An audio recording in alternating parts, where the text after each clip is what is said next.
Hey guys, tonight we wake before the sun, in a Mongol camp pitched on wide grassland, so flat it feels like the world has decided to lie down and breathe.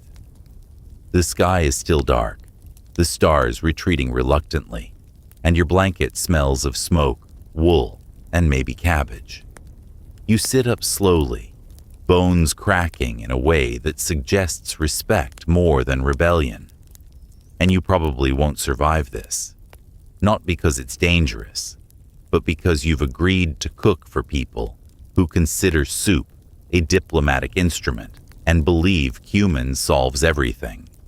So, before you get comfortable, take a moment to like the video and subscribe, but only if you genuinely enjoy what I do here. And tell me, where are you listening from? And what time is it right now? Now dim the lights, maybe turn on a fan for that soft background hum, and let's ease into tonight's journey together. You push aside the felt flap of your gear, your yurt, your circular kingdom of spoons and smoke. The fire pit waits, lined with blackened stones. A few coals still glow like tired eyes. You crouch, blow gently, and coax the heat back to life with a handful of dried grass and something from your pocket that might be mutton fat or might be wax. You don't ask questions anymore. The smoke curls upward. The pot is swung into place. Water goes in. A pinch of salt, because this morning's porridge should taste at least slightly interested in being eaten. A mainstream historical fact. Mongol camp cooks, especially in mobile military settings, were early risers, responsible for preparing food before the rest of the camp stirred. Meals were simple, but essential. Broths, porridges, salted meats, fermented dairy, all designed for energy, efficiency, and comfort in a landscape that didn't take sides. You add barley to the pot, rolled in your hands, checked for pebbles, measured not with spoons, but with instinct. The water simmers, burps once, then settles into that familiar rhythm. You sit beside it with a ladle and a cup of tea, made from last night's leftover herbs. It tastes like mint, probably, or courage. Here's your quirky tidbit. Some cooks kept a sleeping ladle by the fire overnight, a wooden spoon wrapped in cloth and left close to the embers to absorb smoke. Used in the first pot of the day, it was believed to wake the stew with memory. The sky is lightening now, the first pink threads stitching themselves between the clouds. Horses whicker. A goat bleats at no one. Somewhere in the command tent, someone is snoring like a small avalanche. You ladle out the porridge, thick, warm, forgiving. You place bowls on a low table by the fire. One by one, footsteps appear. Grumbling, grateful. You nod. They nod back. No one speaks yet, not until the second bowl. The morning has begun, and you've fed it first. The second pot is quieter, not because it's shy, but because the barley porridge has been served.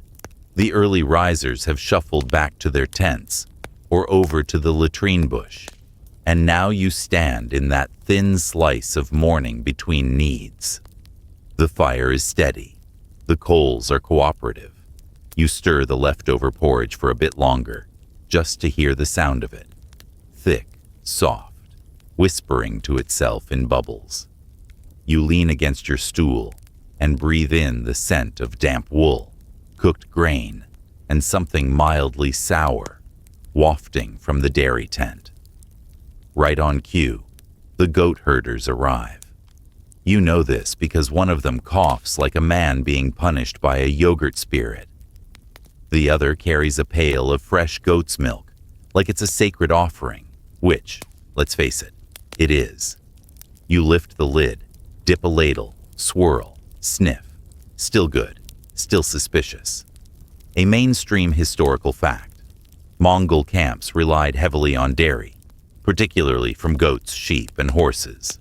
Milk was used fresh, fermented into arag, mare's milk, or churned into butter and cheese.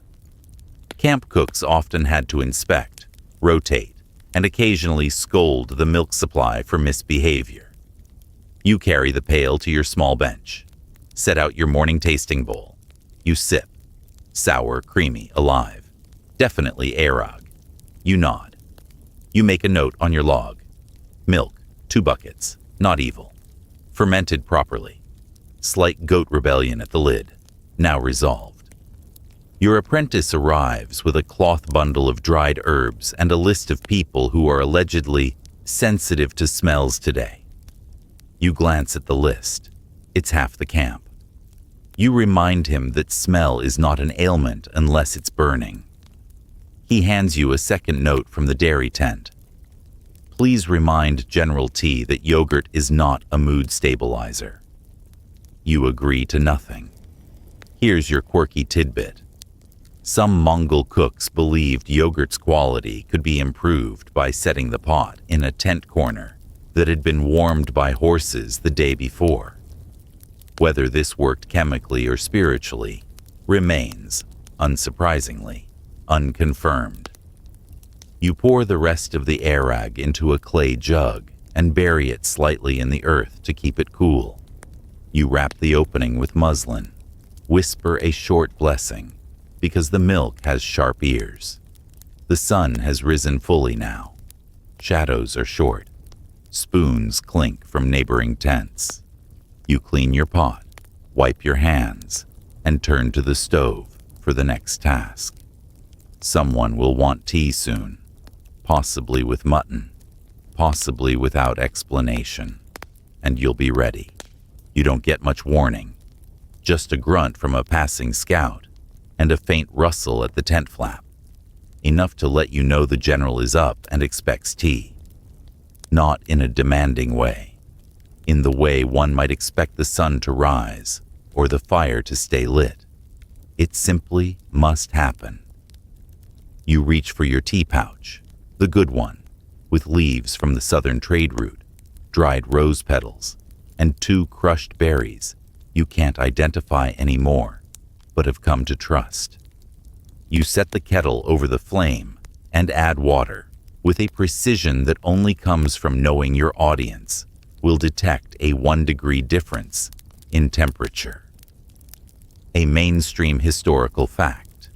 High-ranking members of Mongol camps often received their meals and drinks first, prepared with greater care, and often infused with herbs for health or ceremony. Tea, particularly fermented or infused with herbs, was a daily staple. Nourishment, hydration, and subtle diplomacy, all in one cup. You swirl the water, drop in the leaves, add a pinch of dried ginger. Just a pinch. Too much, and the general thinks you're trying to wake him up too quickly. Too little, and he says nothing, but his eyebrows stay raised through lunch. The steam rises. You set 2 cups, one for him, one for the officer who always pretends not to enjoy it. You carry the tray yourself. Not because you have to, but because it ensures the tea arrives in the condition you intended, and not as a lukewarm metaphor for poor planning. You duck into the command tent. The general is seated cross-legged, half-dressed, fully focused on a map. He nods at you once. You set the cups down on the low table. He picks his up, inhales, sips, says nothing, which is approval. Here's your quirky tidbit. One 13th century camp record describes a cook who brewed emperor's tea with 7 leaves, a single peppercorn, and a sprig of steppe thyme, blessed by a wandering monk. The resulting cup was declared useful and repeated twice a week, never questioned. You step out of the tent with your empty tray and the satisfying sense that you have once again balanced the universe using only boiling water. Back at your fire, the coals are low again. You feed them a handful of twigs and whisper to them, like they're old friends who need reminding. The scout from earlier returns. he says. Commander of the eastern flank wants dumplings. You nod. He adds, no broth this time. Too windy, he said. You say, of course. Windy is a known digestive condition. You begin preparing flour, salt, just enough water to coax the dough into obedience. And in the background, your kettle whistles faintly, as if proud. You knead the dough slowly, pressing your palms into the soft mound as the wind stirs around your tent, lifting the corner of the flap like it's checking your work. The flour dust floats in the morning light, dancing over your cooking mat with all the ceremony of a blessing disguised as housekeeping. The scout said dumplings, no broth, which means wrappers dry enough to hold their shape, soft enough not to protest during folding, and structured enough to stand upright on the pan, like little culinary monks. You pinch, fold, press, again, again. The filling is already ready.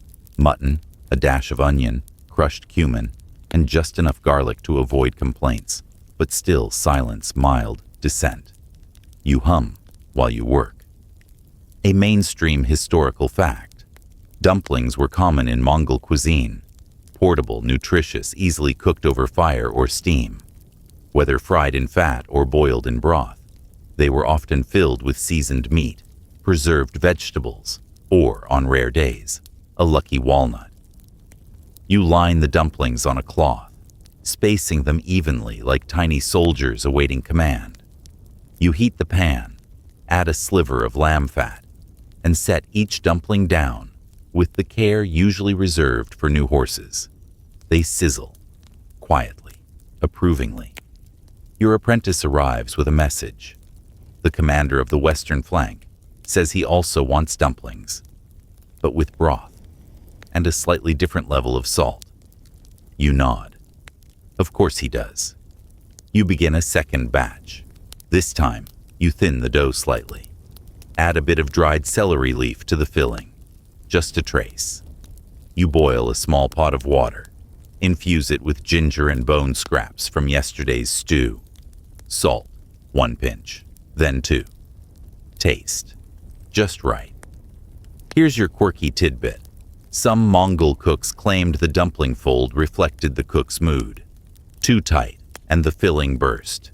Too loose, and the broth leaked. A perfectly sealed dumpling was a sign of inner balance, and lunch that didn't leak on your lap. You steam the broth batch, plate the dry ones. Send both off with the apprentice, who mutters, "Why are there so many commanders?" You hand him a pickle. It shuts him up. You sip from your kettle again, still warm. You rinse your hands, wipe the table, and sit for just a moment while the dough rests, and the world mercifully does too. Outside, someone practices horse calls. Inside, you begin mixing a dough for noodles, just in case, because the wind is shifting, and lunchtime always arrives sooner than expected. You sit cross-legged while the dough rests beneath a cloth, rising slowly like a confident story. Outside, hooves thud softly against the packed dirt, and a dog barks 3 times in succession, enough to be noted, not enough to be investigated. You sip from your now lukewarm tea and consider whether the saddlemaker's wife will come by later for more onion chutney. You hope not. You're almost out. A pot clinks in the distance. One of the bread tents beginning to stretch its morning loaves. You hear laughter, then a loud sneeze followed by an even louder accusation involving last week's dumplings. You smile. A mainstream historical fact. Mongol camps, while famously mobile, operated with surprisingly structured routines. Cooks played a crucial role in maintaining morale and stability. Meals were not merely nourishment. They were punctuation in a day that blurred between travel, waiting, and readiness. You uncover the dough. Perfect. You flour your board with graceful overconfidence, Then slice off 3 portions for stretching.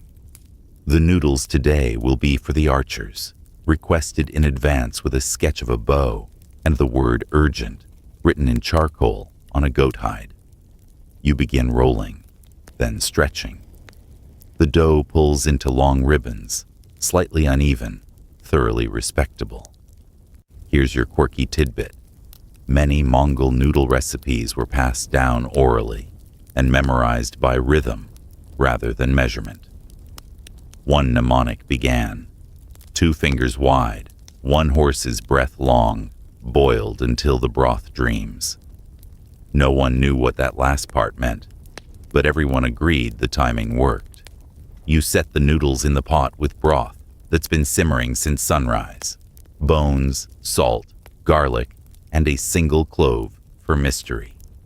You stir, watch the strands curl like sleeping animals. The apprentice reappears. The archers want second lunch. You don't ask how.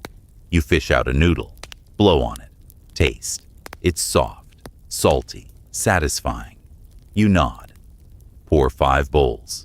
Garnish with scallions you didn't ask permission to pick. Send them off with your assistant, who immediately spills 1 drop and acts like it's a war crime. You sit back, stretch your arms overhead, and breathe. The midday lull is here. The dumplings have landed. The noodles have spoken. And the only thing left to do before chopping yak meat is consider whether it's Tuesday. Because soup tastes better on Tuesdays. Or so you've decided. You confirm, without any doubt, that it is Tuesday. Because the soup smells better. This has nothing to do with the ingredients, which are the same as yesterday's, give or take a generous onion, and everything to do with the fact that you've convinced yourself and several others that Tuesday broth is metaphysically superior. You ladle the remaining stock into a smaller pot, add the diced yak meat you've been saving since the afternoon before, and sprinkle in dried herbs that may or may not include something picked near the riverbank. It looked trustworthy. The soup simmers, and you sit, quietly slicing dried turnip into half-moons. A mainstream historical fact. Mongol meals were often built around broths and boiled meats, seasoned with what was on hand: onion, garlic, cumin, sometimes wild greens. Preservation was key. Drying, fermenting, and salting were the pillars of culinary sanity, especially in long campaigns. The fire is low now, gentle. The pot hums. The soup thickens. You stir with your oldest ladle, the one with the chip on the handle that looks vaguely like a duck. You've named it duck, which causes endless confusion during inventory. Here's your quirky tidbit. Some Mongol camp cooks were known to carry a personal spice pouch, small, leather tied at the waist, filled with a favored mix of seasonings. One written record refers to the cook who cured homesickness with garlic and dried apricot, though how this worked is anyone's guess. You taste the broth. It is, undeniably, Tuesday soup. Rich, warming, deep. You portion out 4 bowls for the scouts, 1 for the general's scribe, who always appears just before you ladle the last drop. You set aside a spoonful for yourself. Then sit on your stool with your bowl in hand. You eat slowly, no rush. The soup fills the corners of your ribs with quiet. You hum a low tune while you chew. The fire pops. A bird trills once, then immediately regrets it. You finish your soup, place the bowl beside the stack, and begin chopping scallions, because someone will ask for noodles again. And the day isn't over. The yak meat has been simmered, served, praised in passing by a man who's never praised anything else.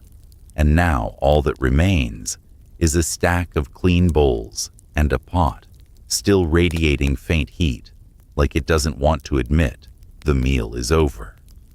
You sit back on your low stool and stretch your legs toward the fire, flexing your toes beneath wool socks that haven't been fully dry since the last rain. You reach for the bundle of salted meat you tucked away earlier. Thin slices of preserved yak, tough as hide, flavorful as memory. You begin slicing, slowly, carefully, with your knife angled just so.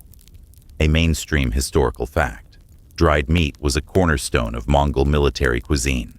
Sliced thin, seasoned, and air-dried in strips, it was portable, durable, and often chewed slowly over long rides or boiled into stews for added strength and body.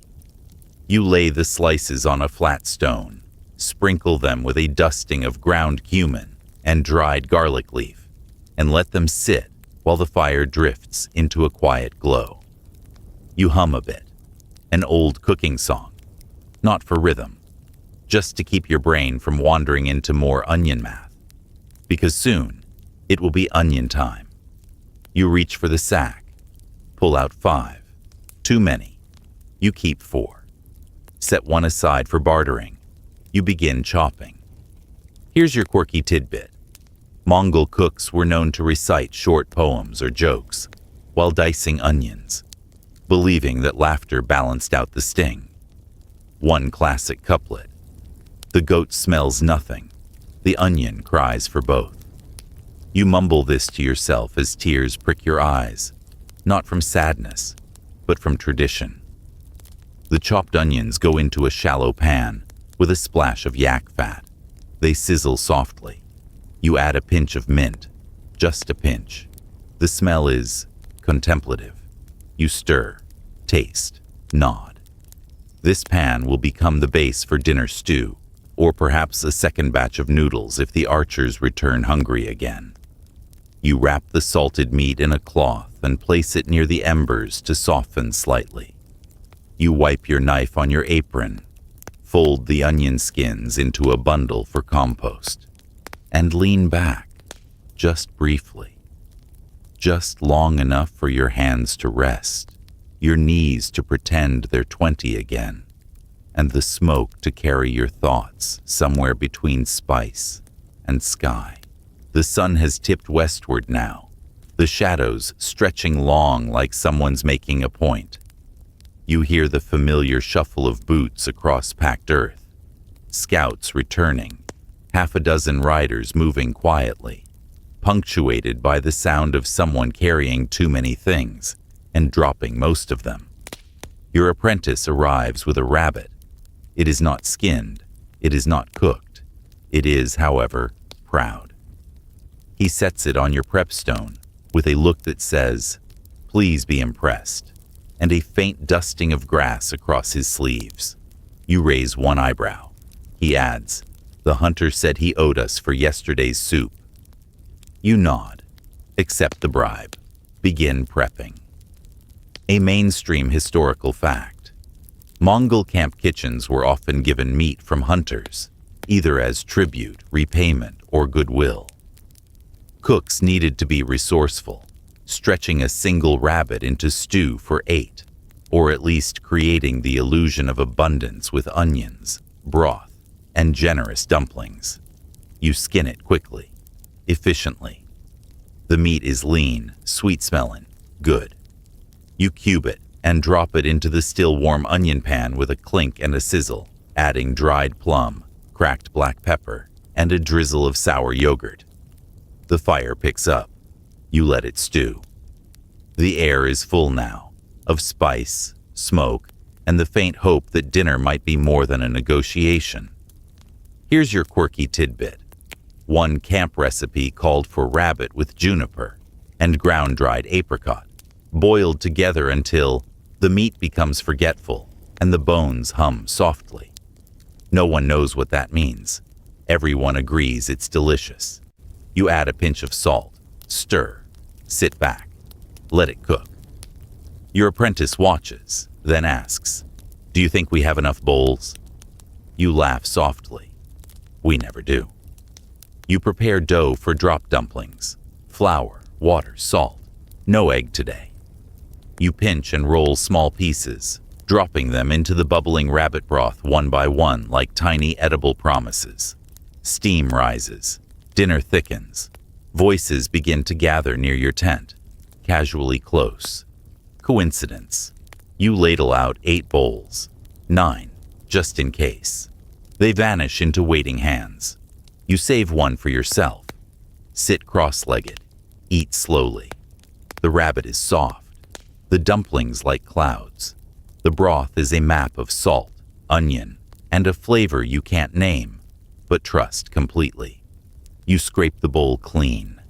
Let the spoon rest in your palm. And think for just a moment that the day has been cooked to perfection. Dinner fades the way a good song does, slowly, with a few humming voices still echoing the last bite. The bowls come back, one by one, stacked carefully like a respectful offering. You count them. 8, 9, and one small wooden one you didn't send out, but recognize anyway. Someone returned it from breakfast, or last week. You don't ask. You begin washing. The water's still warm in the kettle. You pour a bit into the basin, swirl it with a strip of clean linen, and begin rinsing each bowl with the attention of someone performing a minor sacred rite. A mainstream historical fact. Even in temporary or mobile Mongol encampments, cleanliness around food was taken seriously. Implements were rinsed, dried, and stored carefully. Fires were maintained. Food waste was buried or burned. Good cooks were trusted with more than just meals. They were trusted with morale. You scrub slowly, humming a half-remembered tune your grandmother taught you. Something about fire, flour, and second chances. Your apprentice dries each bowl and sets it on the shelf. He hums too. You don't tell him he's off-key. Here's your quirky tidbit. Some cooks claimed that ladles had memory, that if used too long without rest, they'd turn sour, ruining the taste of broth.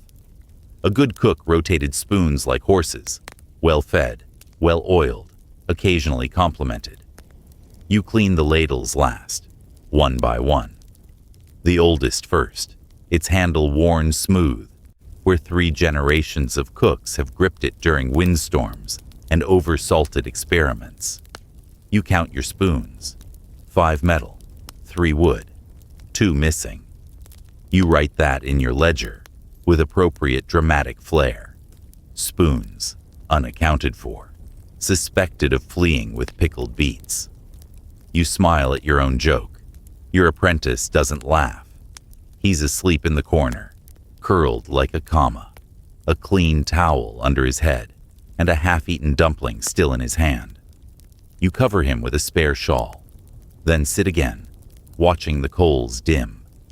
The moon has risen, low, pale, patient. You wipe your hands dry, fold the cloth, set it gently over the stack of bowls, and exhale. There's still work tomorrow, but tonight, the camp is fed, and you are, briefly, unnecessary, which is its own kind of reward. The fire has lowered itself to a flicker now, the kind of glow that says, I'm not out, just thinking. You sit with your back to the warm stones, ledger open in your lap, a stub of charcoal pencil in one hand, and an exaggerated sense of authority in the other. Time to inventory the cheese. Again. Not because you distrust the dairy tent, though you do mildly, but because the weight of responsibility requires it. Also, someone's been skimming the soft cheese.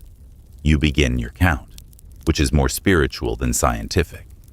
4 hard wheels, 2 wrapped in wax, possibly ceremonial, 1 with bite marks, attributed to the goat, but possibly your apprentice.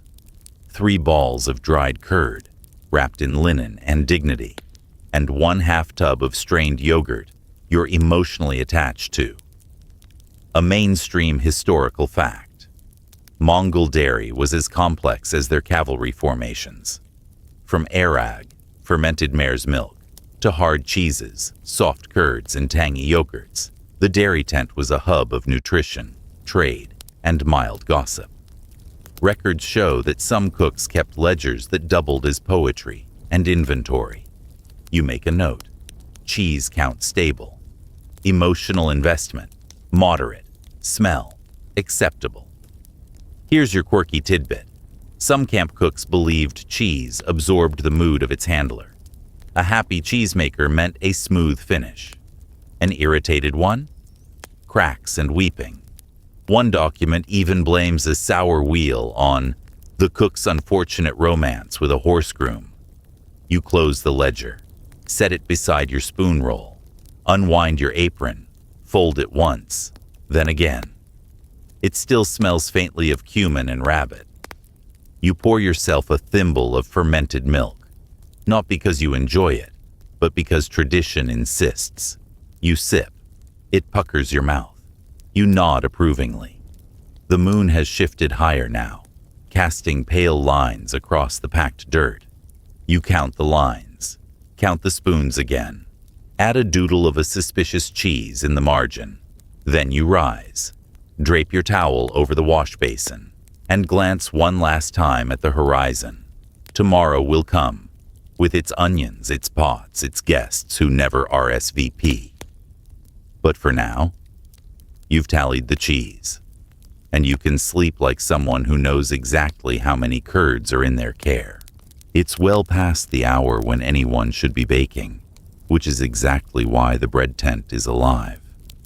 You wander over quietly, drawn by the warm pull of fire and the faint sound of laughter, just above the hiss of dough hitting hot iron. You pull aside the flap and step into a world of flour and ambition. There are 3 bakers, possibly 4, if you count the one who's asleep with his head on a sack of barley. The others are wide awake, shaping flatbreads in perfect circles, each one pressed by hand and flipped with a kind of rhythm that suggests both competition and an ancient grudge. You sit cross-legged near the corner, well out of the way, and watch. A mainstream historical fact. Flatbreads were a staple of Mongol cuisine, baked on hot stones or iron pans, sometimes stuck to the side of a large heated pot. They could be plain, herbed, stuffed with dried meats, or layered with ghee for special occasions. Every camp had its bread tent, and its bread personalities. Tonight's theme appears to be quiet rivalry. One baker hums while working. Another counts silently. The third mutters prayers in time with each slap of dough.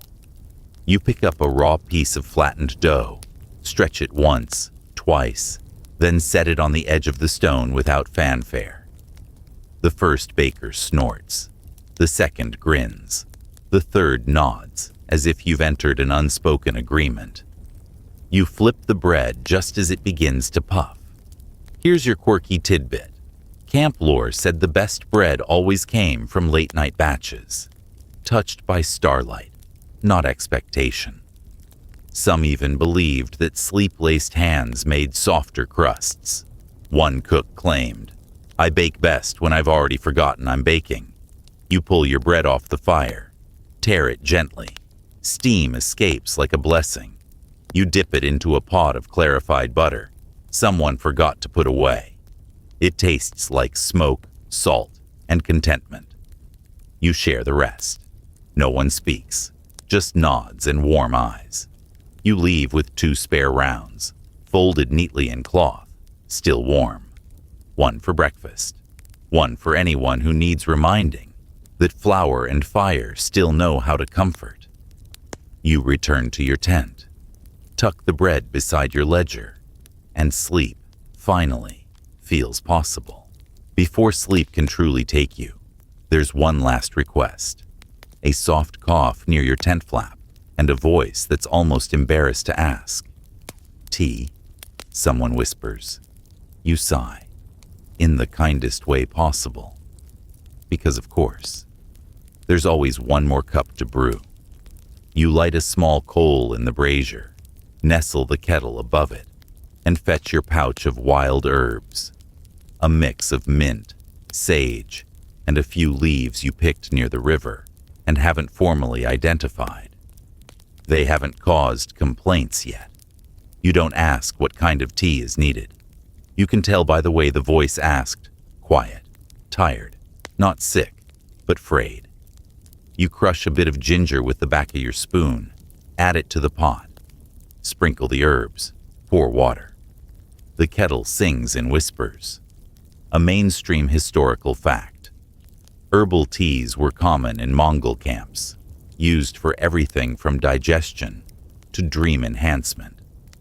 There was no official pharmacopoeia, just memory, tradition, and the practical knowledge that hot water and familiar leaves could do more than most lectures. The visitor sits across from you, cloaked, face half-shadowed, grateful. You hand over the cup. They inhale, sip, say nothing, which is exactly right. You make your own cup, lighter, sweeter. Here's your quirky tidbit. In some camps, late-night tea became a kind of unspoken therapy hour. Cooks were confidants, priests in aprons, alchemists who knew that a dash of dried apple could soften both a hard day and a hard conversation. You sit together in silence. The fire flickers low. You hum a bit. Not a song, not even a tune, just a sound to keep the steam company. Your guest finishes the cup. Thanks you. Leaves without needing to explain anything. You rinse both cups. Let the embers settle. You record nothing in your ledger. Some moments belong to memory alone. The camp is finally still. You sit beneath the open flap of your tent, watching the last flickers of firelight across the rows of sleeping jurs. The sky is wide, the stars dense, scattered like millet over black velvet. The breeze moves gently across the steppe, just enough to remind you that morning is always waiting. Your hands rest in your lap, your apron folded neatly beside you, a single spoon tucked into its pocket like a bookmark in a chapter you'll return to tomorrow. The air smells of ash, faint cumin, and clean wool. You tilt your head back. Breathe. A mainstream historical fact. Mongol camps at night were quiet, ordered, and relatively secure. Each tent had a place, each role understood. The cook's tent, while busy during the day, became one of the most peaceful places after nightfall, visited only by the occasional insomniac or homesick warrior. You check your knives, clean, dry, laid flat on a piece of cloth you only use at night. You oil the handles gently, fingers moving slow and sure, wiping away the invisible traces of salt, broth, and chatter. You count them as you go. 1 for meat, 1 for bread, 1 for just in case. Here's your quirky tidbit. Some camp cooks gave their knives names. Small, quiet ones never spoken aloud.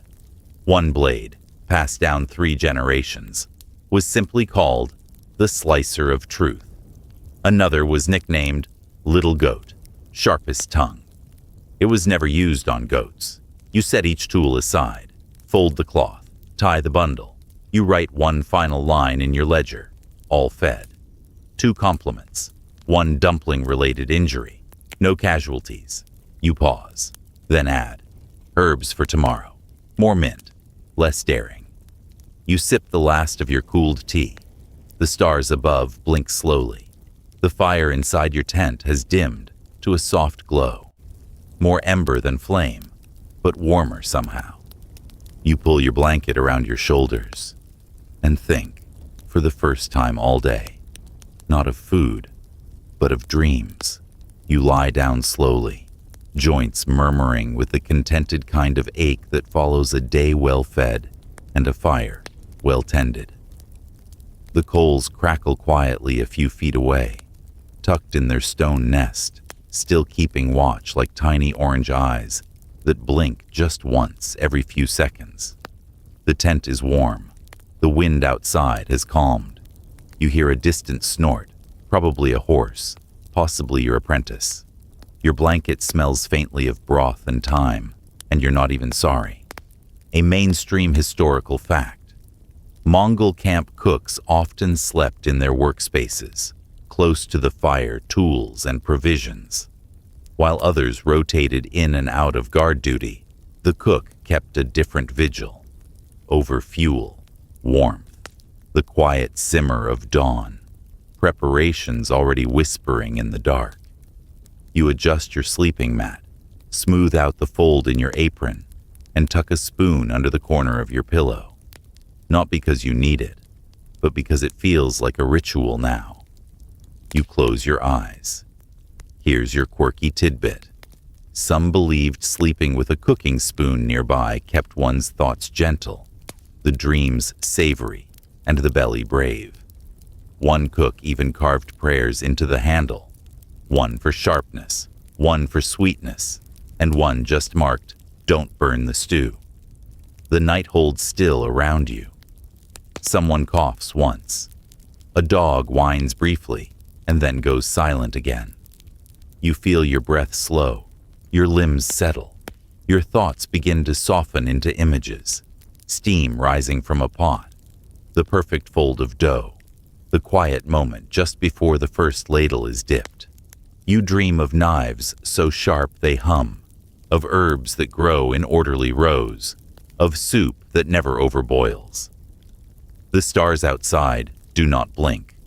They glow steadily above, a ceiling of salt over a dish that will never be finished.